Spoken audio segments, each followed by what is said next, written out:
Lucas Spatial, nous sommes le mardi 18 juin, les 21h04, c'est le cinquième essai de cette vidéo. Alors, on y va calmement, c'est bientôt la fin, il nous reste 4 jours de cours, je vais bientôt quitter l'internat aussi, normalement, et j'ai plein de choses à vous dire, bien évidemment je ne vais pas pouvoir tout vous dire, mais en tout cas je tenais à faire une petite vidéo un petit peu récapitulative de ce que je pense que la prépa peut vous apporter très globalement.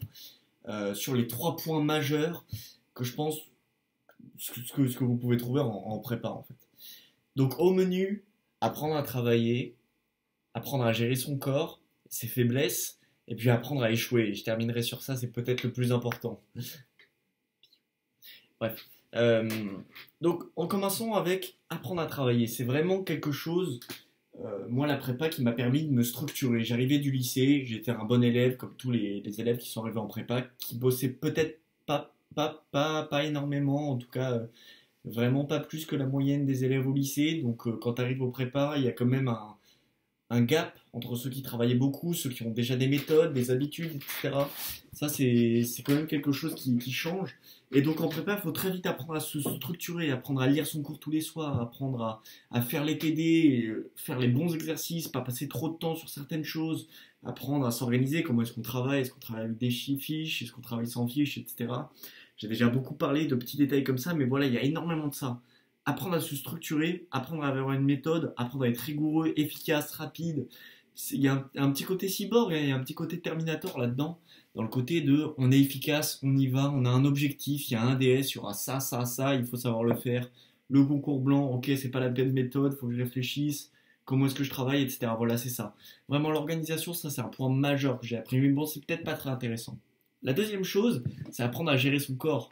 Pour ceux qui m'ont suivi un petit peu en deuxième année, vous avez vu, c'était la pharmacie dans ma chambre en début d'année. Donc les vitamines, j'ai fait la coupe. Non, je déconne. Ça, il n'y a pas eu. Mais il y a eu des moments de faiblesse au niveau du corps où on tire un peu trop sur la machine, on se couche à 23h30, minuit 30, on repousse toujours un peu plus.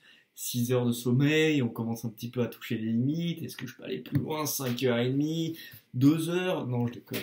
Mais oui, on pousse la limite. 6h, 5h30, ça c'est fait. Et c'est pas bon. C'est pas bon parce que au début de l'année, il y a aussi eu il y a ce phénomène de seuil.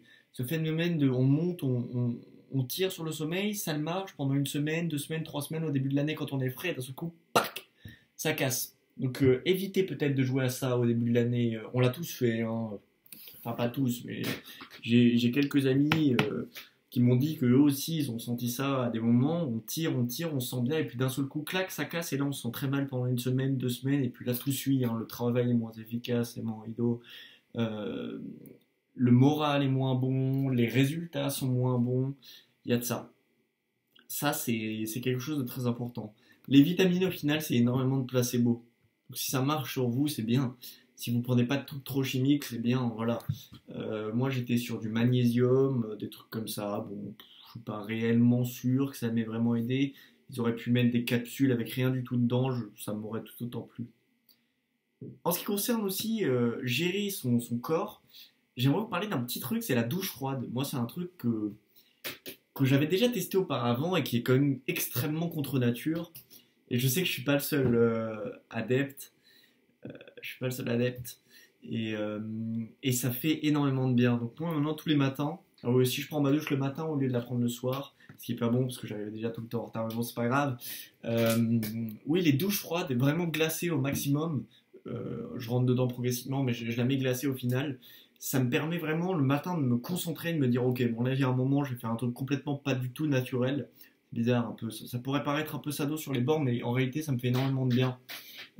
Et ça m'oblige à me concentrer vraiment très fort le matin en me disant ok, là je passe un moment, il faut que je rentre dans une phase de concentration extrême pendant un court moment, il faut que je respire, que je me concentre, parce que quand on allume, c'est tout de suite une grosse pression sur la cage thoracique, on sent qu'on n'arrive plus à respirer, on n'arrive plus à avoir les idées claires pendant vraiment un moment, il faut se poser, faut y aller quoi, faut respirer et puis laisser passer le moment. On peut pas être ailleurs.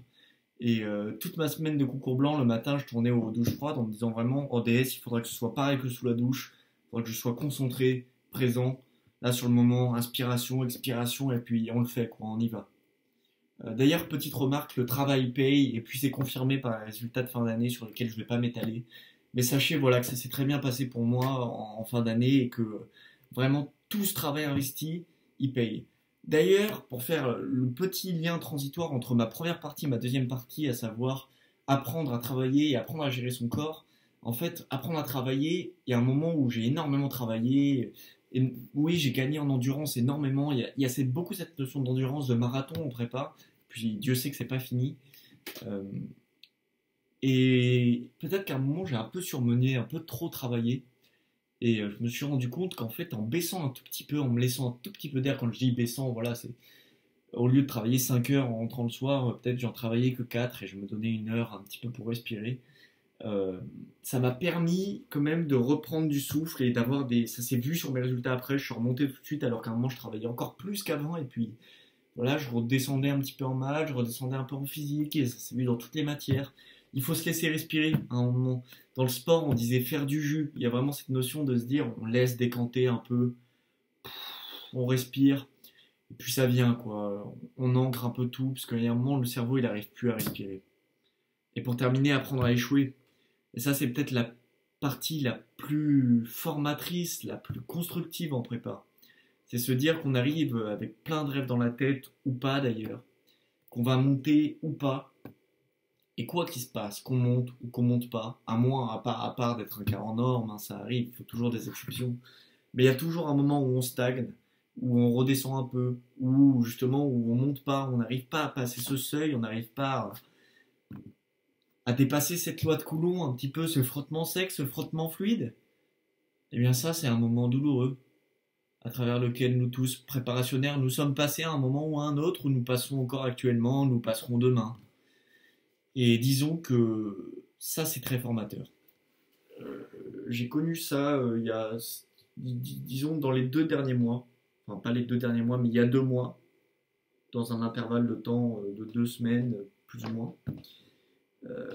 C'est très difficile parce qu'on n'a pas vraiment appris à échouer avant. Et là, il faut apprendre à échouer et repartir tout aussi fort pour le faire. On retrouve ça dans le sport. J'avais un petit peu connu ça dans le sport avant, mais voilà, là, avec l'investissement énorme qu'on met là-dedans, plus la notion que ça touche à notre futur, ça touche à notre orientation, notre vie, essentiellement, c'est quelque chose de pas facile. Mais voilà, en tout cas, je souhaite du courage à tous ceux qui échoueront l'année prochaine encore et encore. Je m'en souhaite à moi, je m'en souhaite à vous tous, parce qu'on a encore pas mal d'échecs devant nous et qui précèdent toujours de belles victoires. Ça, c'est ce qu'on peut espérer. C'est ce qu'on peut espérer et c'est ce qui se produit d'ailleurs, parce qu'après la descente vient toujours la montée. Vous le prenez comme vous voulez, après la montée vient toujours la descente. Tout dépend de quel point de vue on se place. Bon, et bien voilà, j'arrive toujours pas à faire de vidéos courtes, ça c'est confirmé. Je ferai peut-être d'autres vidéos si je m'étale pas. Vas-y, bonne soirée.